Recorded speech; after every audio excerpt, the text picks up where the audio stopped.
Hi everyone. Good evening. Happy New Year once again. Hi.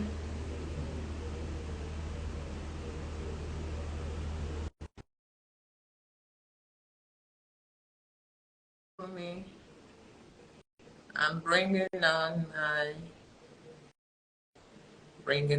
guests. Why there we go. Hi, Auntie. Hello. How are you? I'm good. How are you? I'm very well, thank you. We'll just hi for me. We'll just wait a little to see. Get okay. So I think we're That's great. So we can get started. Good evening, everybody. Happy New Year to those who we haven't greeted this year. Thank you, everyone who's joining. My name is Eziafa Nwokolo. I'm a board certified behavior analyst, a mom, an autism mom. I have a daughter who's got autism, which is how I got into all of this. And I think about last year or something, I realized that, hey, that my daughter's siblings haven't had a lot of opportunity really to talk about what's going on, how their sister being on the spectrum has affected them, and that sort of thing.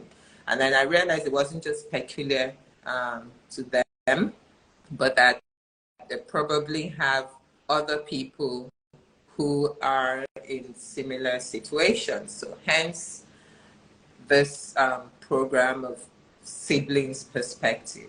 Okay, so basically giving siblings the opportunity to talk about how having someone, a member of the family who's got autism has affected them. And we've had a couple of people. So today we have our lovely Arinze Zaka, who's all the way in the States. Again, so we see that this has no, autism doesn't have any barrier, it doesn't know any, it has no interest in who you are, the stats, and all of that. So, full disclosure, I know Arinze, like I always tell people, some I don't know, but I know Arinze, his family, and I'm delighted that he's stepping up to speak about this. So I'll let Arinze introduce himself and we'll get on with it. So Arinze, go on. All right. Hi, everyone. My name's Arinze, nephew of Auntie Ziafa. Like she said, she's family. I'm in college right now at Fairfield University in Connecticut. And yes, my little brother has autism as well. So I'm also in a family with someone with autism. And so, yeah, that's pretty much it. Okay. So basically what we're going to do is let you, Arinze, tell us um, how old you were when you realized that your brother had autism. Did you know what autism was at that time? And basically, what's the journey been like? And then as you go on, I will jump in to give you prompts or just basically elaborate on something that you've said. Okay? Perfect. Yeah. Yeah. All right. So, yeah, when I found out that Chige kind of had autism, I was probably around, I'd say 8 or 9 years old. I wasn't really sure what it was, but I knew that he was dealing with some challenges, kind of just based on the way that my mom and dad kind of had to accommodate him. And he was always a very smart kid, and we always had a very, very close relationship.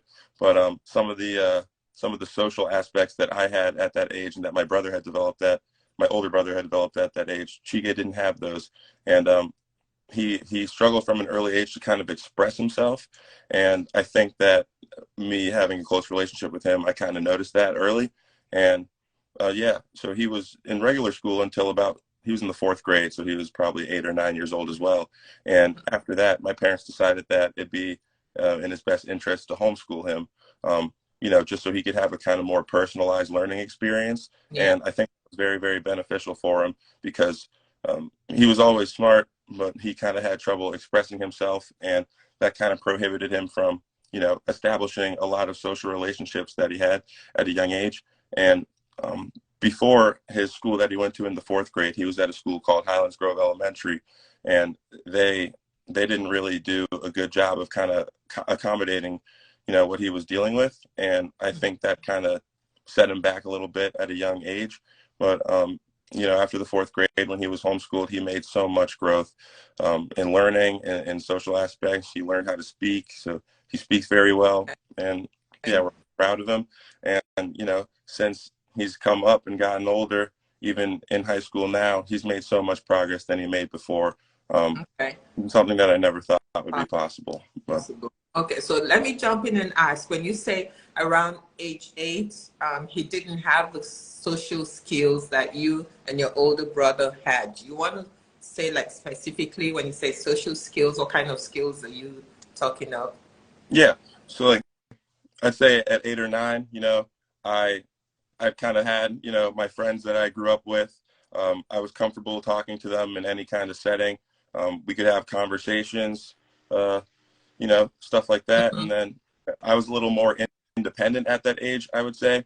Like I was brushing my teeth, I was tying my shoes. Mm-hmm. I was doing a lot of things that a lot of kids learn at a young age. And we know that in the beginning, Chike kind of struggled with some of those things. And so we had to help him kind of work through that. And then it was hard in a homeschool setting for him to kind of branch out and make friends, because you're in your house all day. And so that kind of set him backwards in that regard as well. Okay. So when you think about, so you had friends, whatever number, whether it's 1, 2, 3, or 200 of them, who would come home and visit with you, or you would go out with them. So when you think about that situation relative to chicks, what was it like? You having to maybe explain to your friends what was going on with your brother, if you ever had to? Yeah, so I would say it wasn't until I got a little bit older, I'd say, 11 or 12, when I'd have friends visit for play dates or whatever, and they would observe Chike and they would ask, like, what's wrong with Chike? Well, they wouldn't ask, in that way, like, what's wrong, but they noticed that he was different. And I would just explain that, yeah, he's on the spectrum for autism, and it's such a wide spectrum. There's not an exact diagnosis. Every person with autism is different. So, I would just explain that to them. He has some challenges, learning and expressing himself, and he's still smart. He's been working through that this whole time. And all my friends were always so understanding, they would never ask too deeply into it. And they treated him the same way they treated me and loved him the same way. Awesome. So that means you had enough information, enough knowledge to explain to your friends and for people to understand, yeah? Yes. Okay, so how did you get that information? How did you acquire that knowledge? So I think from having conversations with my parents, like obviously my little brother was enrolled in some programs that we weren't enrolled in. Like at the time, if he was doing speech therapy with a teacher named Miss Krista, who would kind of, work with him to kind of teach him how to express himself. And then also he had a teacher named Anna who kind of helped him out a lot, teaching him how to, tie his shoes, button his buttons, get through work, English, math, different kinds of tutoring that I wasn't in. So, having those conversations with my parents kind of relayed the information onto me and kind of helped me understand what he was struggling with, and allowed us everyone in the family, to kind of rally around and try to help him as much as possible. Okay, so that's very good. So for everyone listening, what I'm hearing, or one thing we need to take away from this now, is that the role his parents, Arinze's parents, played in all of this, giving him and the rest of the family enough information to be able to help his brother, to be able to also explain to other people, non-family members, what his brother was struggling with, or what the challenges were. So he wasn't, Arinze wasn't in an uncomfortable situation, so to speak, or lost as to how to direct or explain to people what was going on. So that's really important, that parents, he was 8, 9, so that's really early to give information, and again, explain it to your kids the way they would understand, break it down, little steps. Okay, so in all of this, did you have personally any emotional challenges, or that sort of thing, because you had a brother who's on the spectrum, did it affect you in any way? Um, yeah, I would say not, firsthand, but kind of seeing him struggle with, the social aspects. Kind of, he was very vocal once he got older about, it's hard for him to make friends. Not everybody who was at the schools he was at before were very understanding of that information because they also didn't have the information. So, once he was homeschooled, I felt really bad because I know he really wanted to, branch out, make friends, go to school, kind of live the same kind of lifestyle in terms of school that, my older brother and I were living. And I think that did take a toll on him. He always said throughout homeschool that he wanted to go back to regular school one day. My older brother and I went to boarding school far away. So I was always thinking about him, knowing that he didn't have his brothers in the house for most of the year, which was probably really hard for him because he's my best friend, undisputedly. Awesome. And so having me not there 6 to 8 months out of the year definitely took a toll on him and kind of made me sad. But, also better when when I did come back for breaks, we'd pick up right where we left off. Yeah. So yeah, kind of Awesome. just wishing that he had the same experiences that I had. Okay. So that being away from him didn't take, it sounds like the toll was more on him than on you, yeah? But I mean, you probably would think about, oh, my little brother is at home alone, but then you got on with stuff, yeah? Yeah. Okay. Okay, go on. Yeah, you were going to say? Oh yeah, I was just going to say, being over at boarding school, you kind of have life being thrown at you over there. So you have to be independent. You have school, you have extracurriculars, you have sports. And for my little brother, he was always enrolled in some sort of extracurriculars, whether it was piano or violin, or he's been singing recently. But, when he's finished with the school day, he didn't really have, anyone to talk to except for, mom, dad, grandma. And so, yeah, I was always thinking about how hard that must be, kind of watching your brothers be independent and go away and not be able to kind of see them every day and interact with them on a regular basis. Okay. So was there something you wish you could have done differently or could have happened differently in terms of all of this, the social aspect?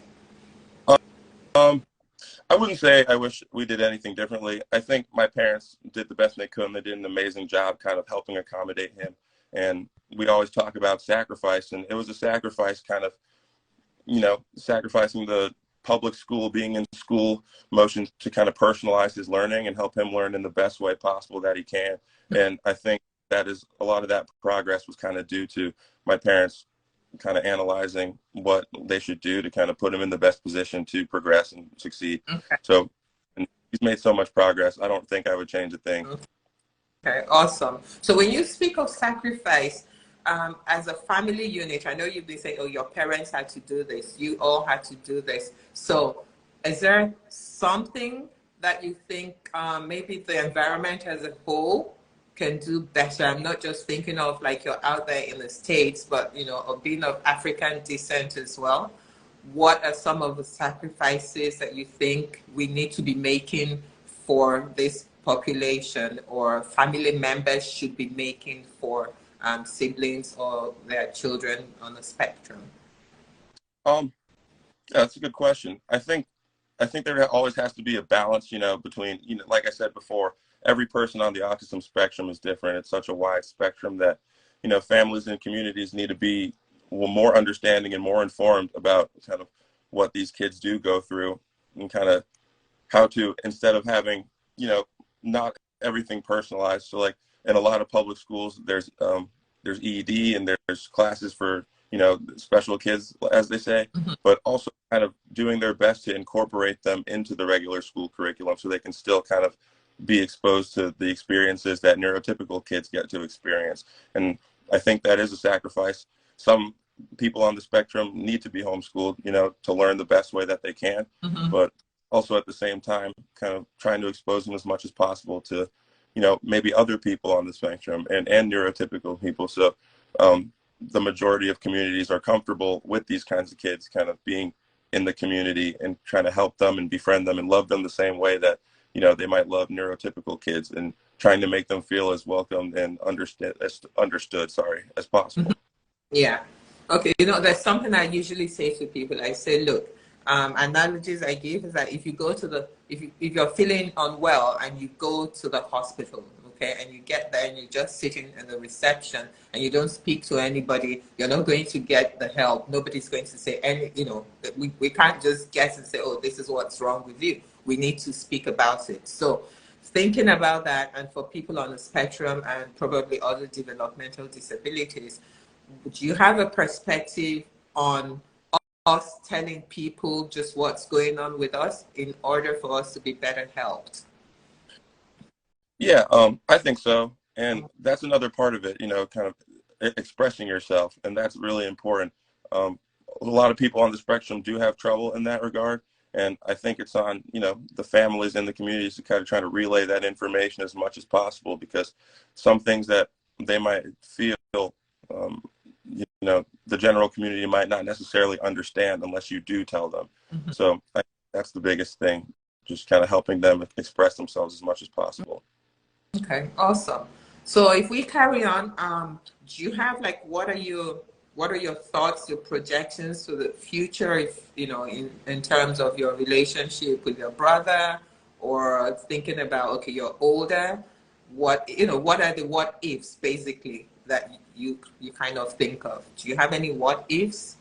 Um, yeah, I've thought about it a little bit, as he gets older, he's 19 now, I believe. So, or no, he's 20 now, actually. Yeah, she's getting, but yeah, as he gets older, I start to think about, what kind of avenues are we going to take to kind of have him to start leaning towards more independence. And obviously, it's not going to be built overnight. Like, I plan on, being in close proximity or even maybe living with my little brother for the rest of my life, because, like I said, he's my best friend, and I'm always going to try to be there for him and help him, especially as my parents get older, look to retire. I see myself spend the rest of my life, with him and trying to take over the reins in that regard, helping him as much as possible achieve independence. But he's already made so much progress. He can speak for himself.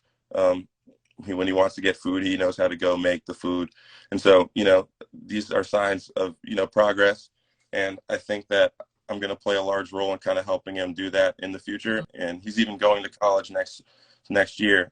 And that was something that 3 years ago, 2 years ago, we would never even have suspected, because Mhm. he homeschooled. And so we're just so proud of him, and I know that he's going to accomplish great things. He's going to do some game design. He's going to do theater, and so kind of incorporating that into my life when I start working as well is going to be something that's important to me in the future. Kind of helping accommodate him while also making sure I'm still getting things done in my life as well. Yeah.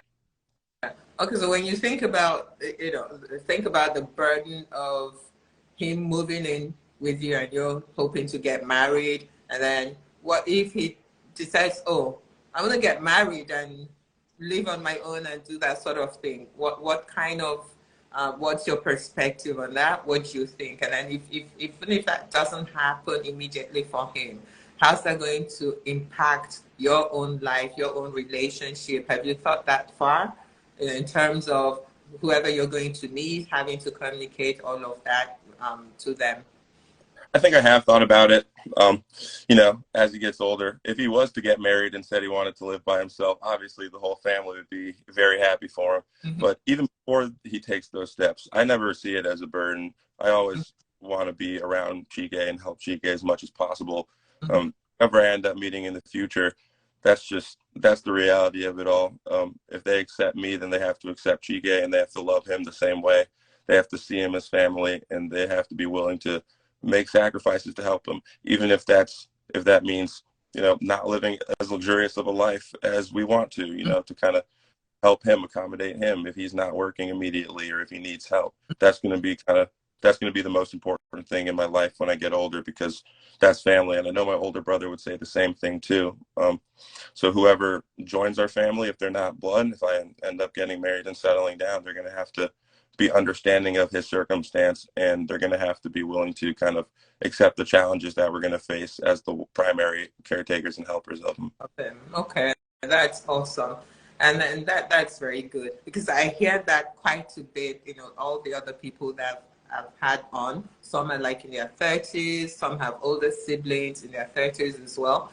and they're the primary caregivers, well, second after parents, and or some are even taking over the role from their parents because parents are really tired now. And I keep thinking about it and wondering, isn't this like a whole lot?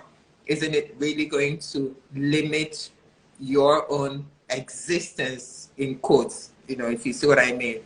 Having that added burden of, okay, if you're not accepting of my sibling, then that's it. So what how does that play out for you as well? I mean, just so people really understand, because it's, we sit here and we say, oh, well, if you're not accepting of my brother or my sister, then that means no. What if it's someone, I guess, in a sense, somebody that's really, that's meant to be with you or be part of your life would really be accepting of him as well. Yeah, I just keep thinking about it. Are you concerned that people may pretend to be accepting of the situation and then flip a coin and do something different? Yeah, I mean, I've thought about that a little bit, especially in kind of the past relationships I've had. But, every person who I've met so far and been with so far has been accepting of him because I make it very vocal that my little brother is my best friend. He means everything to me. And I would never, put our relationship in jeopardy or put, his future in jeopardy if it means helping him, at the expense of kind of finding someone who I might be quote unquote meant to be with. Because if they say that, they want 100% fully help support my little brother in any way that they can, then that has to be backed up with action. And I think it's pretty easy to tell once it starts, like once life starts picking up, it'll be pretty easy to tell who actually means it and who doesn't. So yeah, like I said before, yeah, I think anyone who knows me and anyone who has met me knows that my little brother is the first priority no matter what. And so that's going to have to be established way before I Way even. before. I know, right? That's awesome. Awesome. I mean, anybody that's on, feel free to ask any question or comment, whatever you want to know as we carry on. Okay, so that's that on the relationship part. Sometimes I wonder, um, when I mean, you're much older now, but when you look at your parents, yeah, maybe your mom especially or whoever, do you kind of feel that um, maybe they could have done something differently, or, just in terms of relationships with you all, or you think that's all covered? Everybody had their own attention given to them. Nobody was left out, or. Yeah, I think that yeah, I think my parents did a great job. I don't think they could have done anything differently because as much as it is on them to kind of help Chige, it's also on my older brother and I. And I think that as his older brothers, I think in the regard he looks up to us both. And I think it's our responsibility to kind of be the ones to do our best to establish that relationship with him. I don't think it's necessarily, you know, the responsibility of my mom and dad to kind of help us understand Chike's situation. I think we should be trying to understand the situation as much as possible because, family's the most important thing. Yeah. And we're pretty young right now, but, we're going to spend the rest of our lives in close proximity to each other. So I think that my parents did a really good job of not only helping us understand Chike's situation, but kind of ingraining that in our minds that we kind of have to do everything we can to establish that relationship and help it progress further and help them maybe establish that with other people too, because other people might not understand that at first glance, especially as we get older. It gets harder and harder to tell, but people become less understanding as they get older because they think that it matures with age, but it's one of those things that he's going to be working through for the rest of his life. So I think that my parents did a really good job of, kind of preparing us to be able to take on that responsibility. Okay, I just like what you said there, because I think sometimes people miss that autism doesn't go away. Yeah. Okay, so it's something that they deal with for the rest of their lives. So if people are going to be in your space in whatever capacity, it's important for us to let them know that it doesn't go away. So it's a lifetime situation, condition. Yeah. Yep. Okay. So is there something else when you think about your age grade, your peers and that sort of thing? Is there something else that you would like for them to take away? What would you counsel that people do or not do in families, the environment that they're not doing now, you think? Yeah. Um, I think kind of being more outgoing in the sense that you might, some people it's easier to tell than others, but you might see somebody walking around your college campus or maybe in your apartment when you're older who might look like they might be on the spectrum, or maybe not even isn't on the spectrum, but is dealing with something, has kind of some sort of disability. I think being more outgoing in the regard that you're not going to know who they are as a person until you talk to them. Like Chike is one of the sweetest people I've ever met in my life, and he's so caring, so loving. You're biased. Yeah, I'm a little bit biased. Like even people who aren't my little brothers, you would never know that unless you had the time, took the time to have a conversation with them, maybe ask them if they're doing all right, ask them if they need help, because they also, even though they sometimes have trouble expressing themselves, it goes a long way when you reach out and try to make them feel welcome and try to make them feel understood. And that kind of, that starts to fade as they get older and as we get older too. So I think that people around my age, 20s, 30s, have to be understanding of it and be aware and have information, and then use that to kind of try to establish a relationship with them, because you might end up meeting somebody who has autism. They might end up being your best friend the same way Chica is my best friend, and you establish that emotional connection, and that really helps them progress too as well, knowing that they have a support system, even though it appears that, and maybe in their minds they think that they don't have a large one. Awesome, awesome. Thank you very much for that. Do you have like any fears that you'd like to share about this whole journey? um, Your Yeah, I was always afraid when he went back to college, or when he this year is his first year back in regular high school. I was afraid that he'd be exposed to some of the not so great things about being a teenager and, being a kid my age, like people are starting to drink around this age. People are starting to want to go to parties. People are meeting girls and stuff like that. And that was always a fear that I think my family had, because we weren't always sure if he was necessarily ready to take that next step. And as he goes to college next year, he's going to be exposed to a lot of different things, without the direct supervision of my parents, without the supervision of me, and, my older brother and I. So that is kind of a realistic fear that kind of weighs over me as it gets closer to him going to college. But Chike, he's such a well-behaved kid. And like, I think my parents did a good job of instilling, just with the way we were raised, kind of the family principles that we have. So I'm not too worried about it. I think he's going to do well. I think he's going to find his pack per se, and he's going to have a really fun time at college. Yeah. Yeah. How about what, people trying to take advantage of them? They're quite naive to some extent, or well, not mostly naive. So when you think about that naivety, how does that, what are your concerns? What people trying to take advantage of them? Yeah, that is one thing. Yeah, you're right. I didn't even think about that just now, but that's something I've thought about for a while. Um, Chike is so trusting too that, people might befriend him and then take advantage of him and ask him to do things. And I think that that's a part of, I think my parents, since they're going to be in close proximity to him, Chike's got to have to, he's going to have to express himself in that regard and let them know what's going on at school so they can assess for themselves, because Chike might not be able to kind of assess for himself whether he's being taken advantage of or not. And I think that's an important skill that he's going to have to develop. But my parents are going to definitely help him with that and do a good job.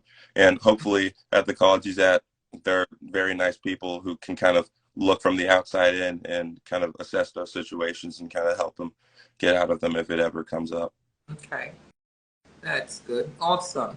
So is there any, like, I don't like to use last words. I don't like last words. Little nuggets you want to leave behind, anything else you want to share, put out there for us, for everybody else to, take away? Yeah. I think just you have to be, I guess the community as a whole just has to be more open and more understanding of circumstance. So like, you never know what's going on with somebody. Like some people on the spectrum, they might appear I don't like to use the word normal when talking about these things, but they appear neurotypical and normal, and you might not know what they're dealing with, but not writing them off. I think at a younger age, my little brother was written off a lot, especially by his peers in his grade and stuff, because they didn't have the information. So kind of doing their best to understand, doing their best to kind of acquire information about the situation is so, so important, especially as they get older. And that's going to kind of help, that's going to kind of help the general community kind of rally around people with disabilities as a whole. And I think that that's kind of the most important thing, just being as open and understanding as possible, because they have the same feelings that neurotypical people have, even if they don't express it firsthand. And I think people have to be really sensitive to that. Yeah. And I think part of this, why we do this, or one of the reasons, is that you find that, like you said, his peers, people write them off because it's a hidden disability, so to speak. You know, people aren't patient. The world isn't really patient enough to find out what's going on, or they're not really paying attention even to what you're telling them or the information that you're passing along. So they still end up stigmatizing. And we find that a lot of people, or some people, are still not willing to speak up.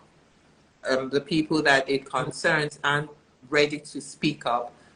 Especially, I don't know, I don't know whether it's going to sound a little bit biased when I say for us as Blacks or Africans, and our community, you see it as it's my business, it's nobody else's business.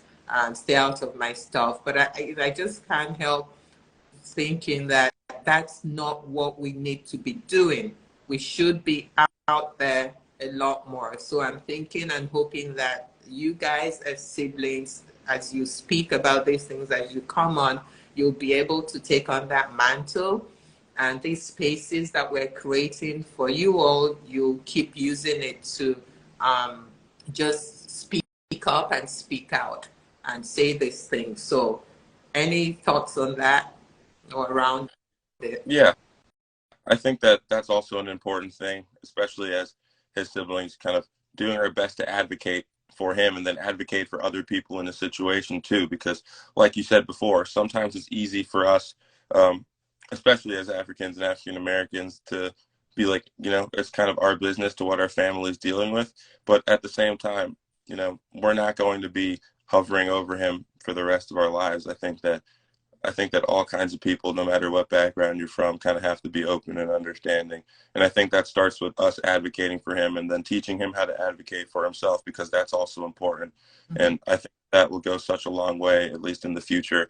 And then in the future of kind of institutions doing their best to kind of accommodate these people too, like in the workplace, school, college, things like that. And I think that, kind of speaking up and advocating and making, more than just the family aware is going to be so, so important to their development. Yeah. Okay. Awesome. Well, I don't see any questions, and I think you've hit and highlighted on the key stuff for me as far as I'm concerned. And I think one thing I want to leave with all of us is that you're the next generation. For us, the older ones were almost done. And so we're hoping, or something I'm hoping that would come out all of this, is that you and your peers would be the ones taking on that mantle to create the environment, the kind of environment where your siblings and everybody else who's got this need thrives, because you've lived the experience firsthand. You know what the needs are. Unlike previous generations where things were hidden, nobody was saying anything, you're taking up that challenge, and I'm hoping that you all will keep pushing and going beyond advocacy to actually doing and building an environment and a community where they all feel much safer. So thank you very much for coming on. And we usually try to keep it very brief, and I'm glad to have you. And I think you've shared quite a lot. So thank you very much. Oh, thank you for having me. It was a pleasure. No problem. All right then. So thank you everybody for joining, and we're going to share this well, the recording, and you all can listen to it much later. So thanks a lot, Arinze. No problem, Auntie. Bye bye. Take care. I'll see you soon. Okay. Bye, everyone.